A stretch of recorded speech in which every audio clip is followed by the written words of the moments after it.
deixe a dúvida entrar no seu coração. E eu quero basear essa meditação em dois textos da palavra de Deus, um é no Novo Testamento e outro no Antigo. Então vamos ler NVI primeiro, Vanessa, por favor, ou quem tiver aí. 1 Reis capítulo 18, verso 21.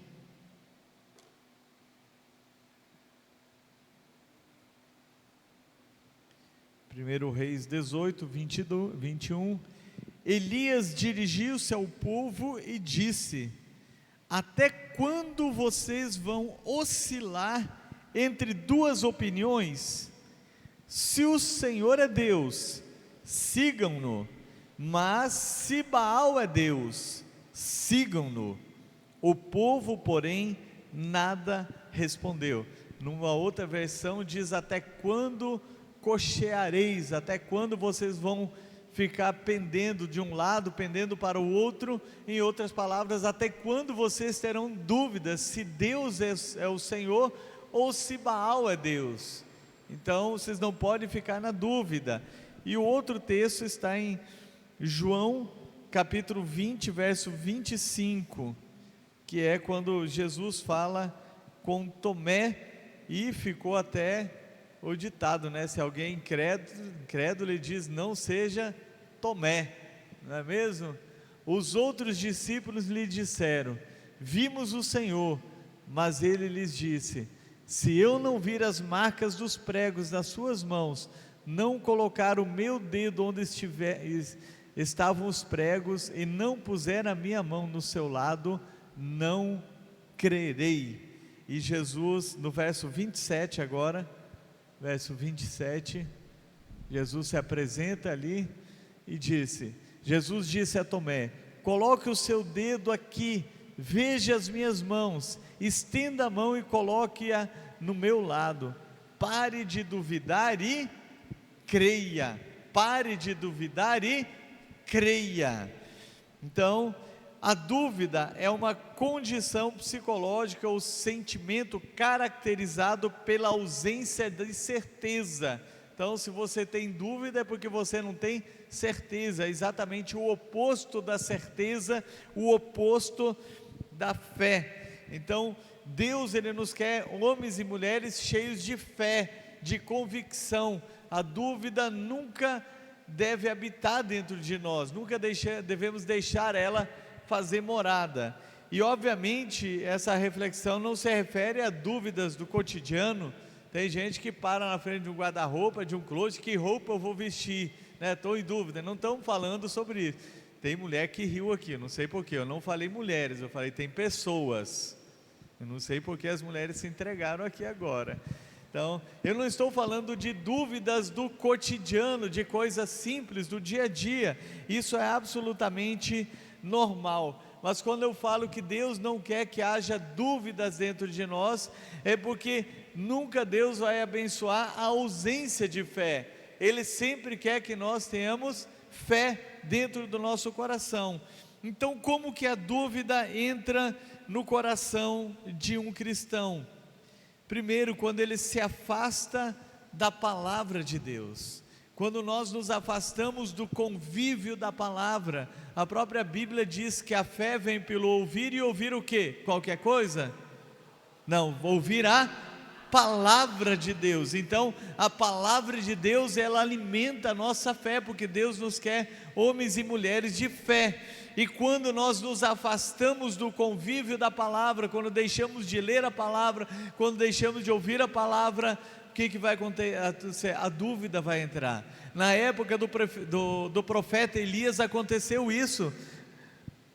Reis ímpios, né?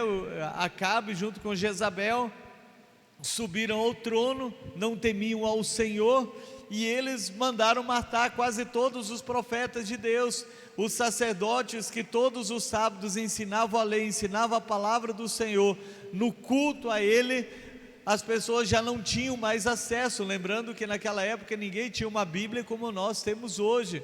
Então pouquíssimas pessoas, além do sacerdote, teriam acesso aos rolos, aos pergaminhos existentes na época. E por conta da falta da palavra de Deus, as pessoas ficavam em dúvida: quem será o verdadeiro Deus? Tanto tempo estão falando de Baal, Baal, Baal, Baal. Nós ouvimos falar histórias pelos nossos pais, pelos nossos antepassados do Senhor, dizem que Ele deu a lei, mas cadê essa lei? Onde está essa palavra? O que é? E eles ficavam em dúvida. Por isso que Elias, ao chegar para eles, diz: até quando vocês vão ficar pendendo de um lado para o outro? Se o Senhor é Deus, sigam Ele; se Baal é Deus, sigam. Então as pessoas estavam com o coração cheio de dúvida por falta da palavra de Deus. E quando nós também deixamos de nos alimentar da palavra de Deus, aos poucos o inimigo vai ganhando terreno dentro de nós. Nós temos que lembrar que Jesus é a palavra de Deus, Ele é a própria palavra. Então quando eu deixo de ler, quando eu deixo de ouvir, quando eu deixo de meditar na palavra do Senhor, eu estou deixando Jesus de lado. Muitas vezes nós não pensamos nisso, mas Jesus, Ele é a palavra. No princípio era a palavra estava com Deus, a palavra era Deus, todas as coisas foram feitas por intermédio dEle, sem Ele nada do que foi feito se fez, e a palavra de Deus se fez homem. Então Jesus é a própria palavra de Deus, e se nós deixamos a palavra, nós deixamos Jesus. Parece algo muito forte, as pessoas dizem: eu não leio a Bíblia, mas eu amo Jesus. Como ama Jesus e não ama a sua palavra? Se é a palavra que dá orientação, se é a palavra que alimenta a nossa fé diariamente.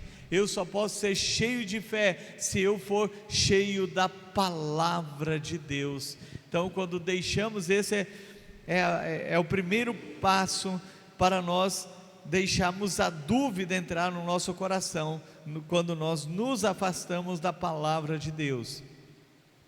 Segundo meio, que a dúvida entra no nosso coração, é quando nós nos afastamos da comunhão com os irmãos. O que aconteceu com Tomé ali? Tomé não estava no momento da comunhão. No momento que Jesus apareceu para todos, de sopetão ali dentro daquela sala, ele comeu, ele ceou com ele, eles estavam se alimentando, e Tomé não estava naquele lugar. Quando eles vieram falar para ele: olha, o Senhor ressuscitou. Eu não acredito. Como? Que negócio é esse? Jesus ressuscitou? Eu não creio, a não ser que eu toque com o meu dedo ali onde ele foi machucado. E Jesus repreende ele, dizendo: olha, não duvide, creia, seja crente. Foi isso que Jesus falou. Quando nós nos afastamos da comunhão, deixamos de congregar, a dúvida também entra em nosso coração. Veja que é um processo. Nós temos que entender que existe uma guerra espiritual intensa. Existe uma guerra espiritual, e o inimigo de nossas almas, ele não nos quer na igreja. Eles estão até inculcando nas pessoas que a igreja é um indivíduo sozinho. Na verdade não é. Eu sou o templo do Espírito Santo. Igreja é o coletivo. Não existe igreja individual. Eu sou a igreja, eu não preciso de uma congregação. Eu preciso, porque Jesus instituiu a igreja.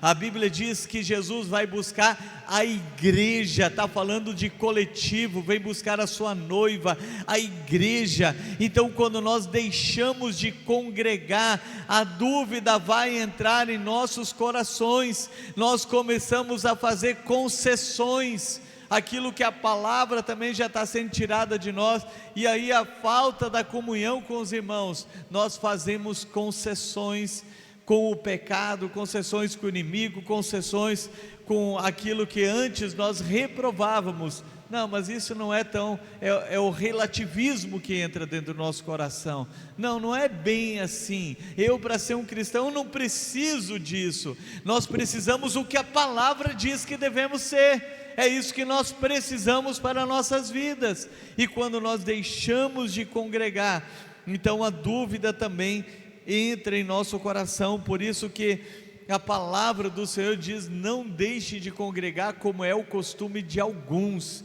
Então desde aquela época já existiam esses alguns que querem levar outros para não congregar, mas a palavra do Senhor diz que devemos congregar. É algo bem simples, um pensamento lógico, uma lógica de pensamento. Se a igreja não fosse importante, por que Jesus instituiria? Porque Ele deu autoridade para a igreja. Ele diz: tudo que vocês ligarem na terra será ligado no céu. É autoridade para a igreja.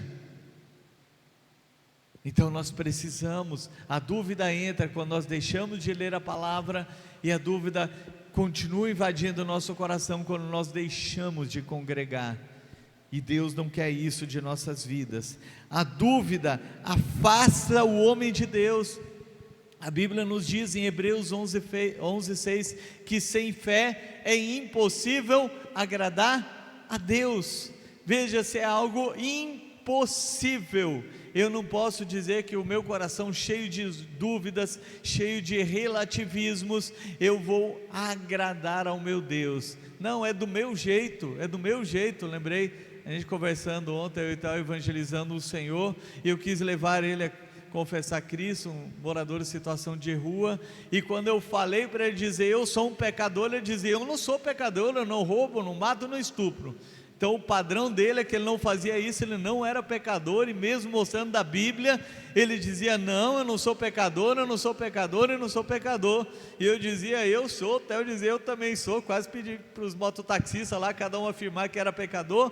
Mas por quê? Porque no padrão dele ele não era, mas nós não vivemos pelo nosso padrão, nós vivemos pelo padrão da Bíblia, e a Bíblia diz que sem fé é impossível agradar a Deus,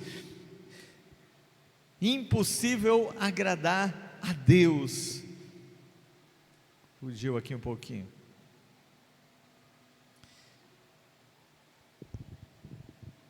Nós não podemos duvidar, ainda que o Senhor não responda às suas orações do jeito que você quer. Nem sempre nossas orações são respondidas no tempo que nós queremos e da forma que nós queremos, mas ainda assim nós não podemos duvidar em nossos corações. Quem aqui já teve, como eu, dúvida se Deus não ia responder minha oração porque estava demorando muito tempo? Obrigado por não me deixar sozinho, viu, gente?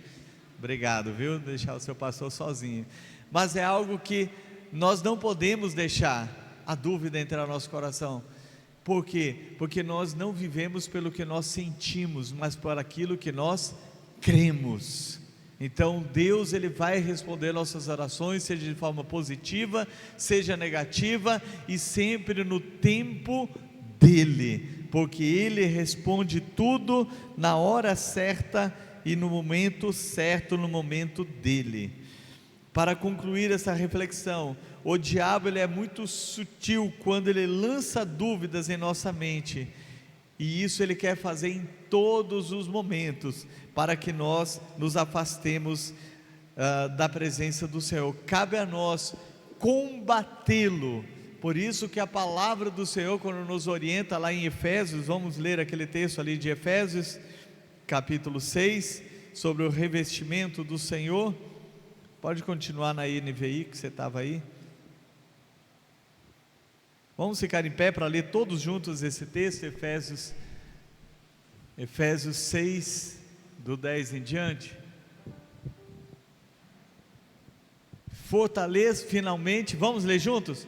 Finalmente, fortaleçam-se no Senhor e no seu forte poder. Vistam toda a armadura de Deus, para poderem ficar firmes contra as ciladas do diabo, pois a nossa luta não é contra seres humanos, mas contra os poderes e autoridades, contra os dominadores deste mundo de trevas, contra as forças espirituais do mal nas regiões celestiais. Por isso, vistam toda a armadura de Deus, para que possam resistir no dia mau e permanecer inabaláveis, depois de terem feito tudo.